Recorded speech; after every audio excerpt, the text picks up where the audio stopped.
শুভ দুপুরের শুভেচ্ছা নিয়ে বন্ধুরা। তো চলে আসলাম তোমাদের সামনে আজকের লাঞ্চ মেনু নিয়ে। আশা করি তোমরা ভালো আছো, আমিও ভালো আছি। তো চলো আজকে কি রান্নাবান্না করেছি লাঞ্চ মেনুটা তোমাদের দেখাই। আসো আসো। এই যে দেখো, আছে প্রথমেই গরম গরম ভাত ধোয়া উঠছে। তারপরে আছে দেখো বন্ধুরা কলমির শাক, কলমির শাক ভাজা করেছি। এই যে দেখো বন্ধুরা, এটা হলো মুসুরি ডালের বড়া, পেঁয়াজ কাঁচা লঙ্কা দিয়ে মুসুরি ডালের বড়া ভেজেছি।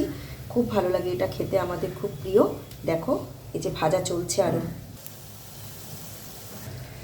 তারপরে আছে এই যে দেখো, এটা আলু দিয়ে করেছি।